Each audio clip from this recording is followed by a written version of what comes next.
Hello everyone, welcome to my channel. आज मैं आपके सामने रख रहा हूँ 14 मई 2020 का करंट अफेयर्स।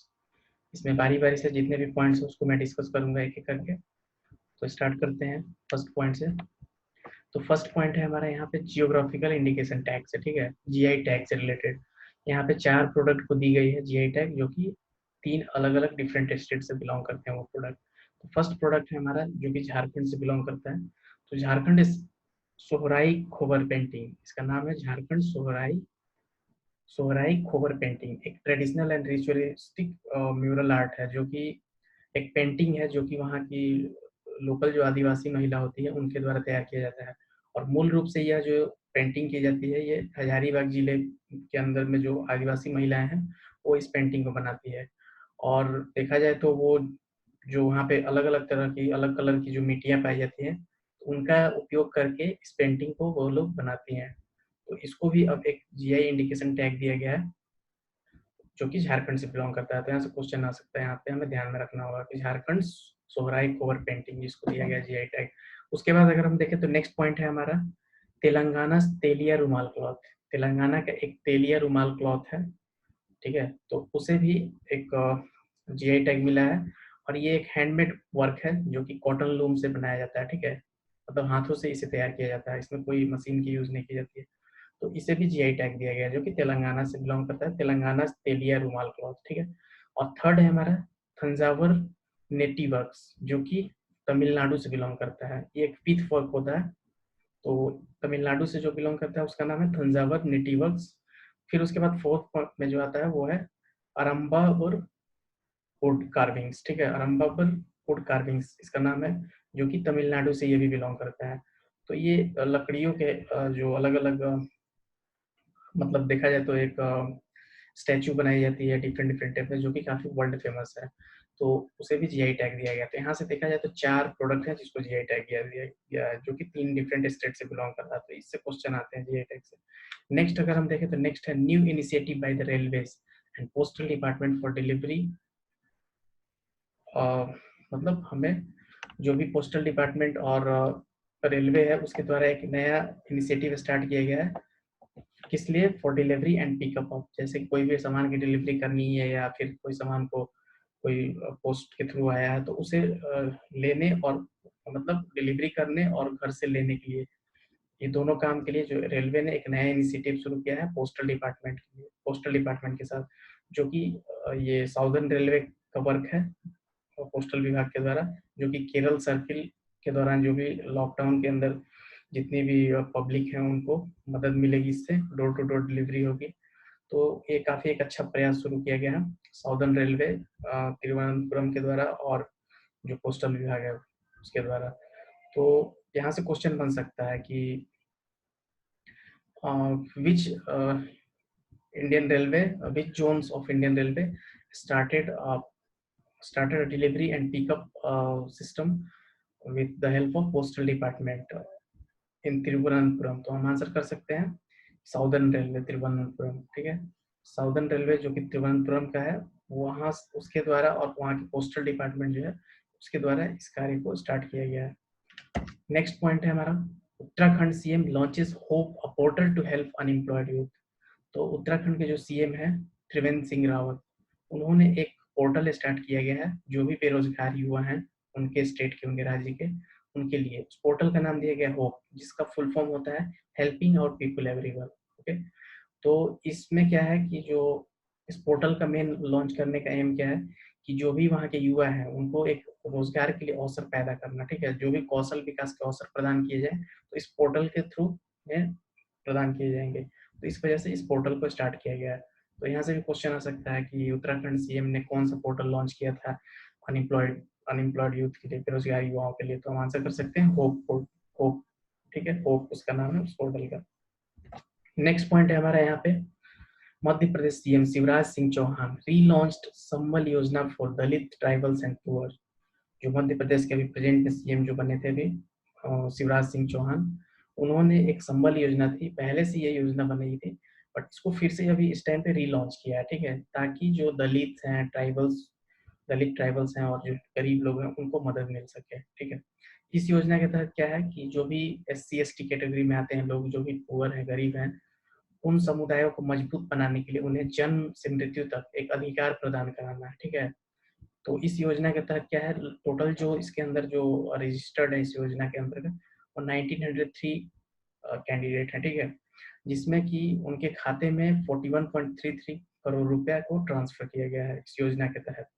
तो यहाँ पे क्वेश्चन बन सकता है कि which state government relaunches Sambal scheme, तो आंसर हम कर सकते हैं मध्य प्रदेश। या फिर ऐसे भी आ सकता है कि संबल स्कीम को किस सरकार ने रीलॉन्च किया दोबारा से, तो हम आंसर कर सकते हैं मध्य प्रदेश गवर्नमेंट ने। ठीक है, या तो पूछ लेगा कि कौन सी गवर्नमेंट ने स्टार्ट किया, या फिर ये पूछ लेगा कि इस गवर्नमेंट ने कौन सी योजना को रिलॉन्च किया, तो दोनों तरह से पूछा जा सकता है। नेक्स्ट हम देखें तो नेक्स्ट पॉइंट है हमारा, India rank 74th on the global energy transition index. ठीक है, तो भारत की जो रैंकिंग है ग्लोबल एनर्जी ट्रांजिशन इंडेक्स में, जो कि जारी किया गया है वर्ल्ड इकोनॉमिक फोरम के द्वारा, उसमें भारत की जो रैंकिंग आई है वो 74th।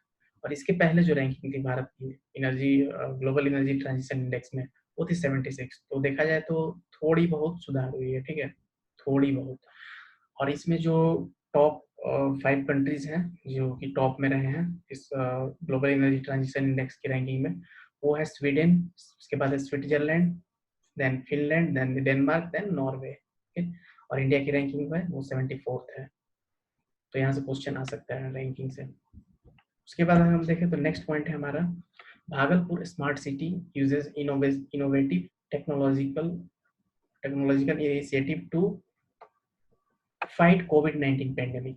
ठीक है, तो जो भागलपुर स्मार्ट सिटी है, PSCL जिसको शॉर्ट में बोल सकते हैं, वो क्या कर रहा है कि कोविड-19 से मुकाबला करने के लिए कुछ टेक्नोलॉजी का इस्तेमाल कर रहा है, जिसमें कि IEC के मार्गदर्शन में ये कार्य कर रहा है। जैसे कि जो भी कोविड-19 से लड़ने के लिए लोगों के बीच में जागरूकता फैलाना है, कैसे उसको डिटेक्ट किया जाए, किस तरह से सावधानियां बरती जाए, इन सभी चीज को तैयार करना। तो एक इसके लिए एक लॉन्च किया गया है पोर्टल, जो कि एक मोबाइल ऐप के थ्रू, पोर्टल नहीं, एक मोबाइल ऐप लॉन्च किया गया है। तो उसका नाम दिया गया है मेरा भागलपुर। ठीक है, तो मेरा भागलपुर नाम से एक मोबाइल ऐप लॉन्च किया गया है, जिसके तहत कोविड-19 से फाइट के लिए इसमें डिफरेंट डिफरेंट टेक्नोलॉजिकल इनिशिएटिव बताए जाएंगे। ठीक है, तो यहाँ पे देखा जाए तो क्वेश्चन बनेगा कि भागलपुर स्मार्ट सिटी के द्वारा कौन सा एक मोबाइल ऐप को लॉन्च किया गया है ताकि हम कोविड-19 पेंडेमिक से फाइट कर सकें। तो हम आंसर कर सकते हैं मेरा भागलपुर। ठीक है, उसके बाद अगर हम देखें तो नेक्स्ट पॉइंट है, PM care funds allocates ₹3100 crore for migrant workers, ventilators and vaccine development. ठीक है, जो PM केयर फंड जो अभी जस्ट में ही बना था, 27 मार्च 2020 को बना था ये PM केयर ट्रस्ट। तो इसके द्वारा जो राशि जारी की गई है वो 3100 करोड़ रुपया राशि अभी जारी की गई है, जो कि माइग्रेंट वर्कर्स हैं, प्रवासी मजदूर जो हैं, वेंटिलेटर्स हैं, और जो वैक्सीन डेवलपमेंट, इन सभी कार्यों पे ये पैसा खर्च होंगे। जिसमें अगर बताया गया है कि जो वेंटिलेटर्स खरीदने के लिए जो राशि लगभग निर्धारित की गई है वो 2000 करोड़ रुपए। ठीक है, और जो प्रवासी और गरीब के कल्याण के लिए राज्य और जो भी केंद्र शासित प्रदेश हैं वहाँ उनको राशि दी गई है जो हेल्प करने के लिए, उनके लिए 1000 करोड़ रुपए की। ठीक है, और जैसे जो कोविड-19 से वैक्सीन डिजाइन की जो और डेवलपर्स की जो समर्थन की जाएगी, वो राशि की गई है आवंटित उनके लिए 100 करोड़ की राशि, ताकि वो लोग जो कोविड-19 से जो भी वैक्सीन डिजाइन में लगे हुए हैं, डेवलप करने में लगे हैं, तो उनको भी एक सपोर्ट के तौर पे 100 करोड़ रुपए की राशि आवंटित की है। तो यहाँ से ये तो क्वेश्चन बनेगा कि जो PM केयर फंड ने कितना एलोकेट किया और कितना राशि को एलोकेट किया, तो हम आंसर कर सकते हैं 3100 करोड़। ठीक है, और यहाँ पे एक चीज और पूछा जा सकता है कि PM केयर ट्रस्ट का फॉर्मेशन कब हुआ।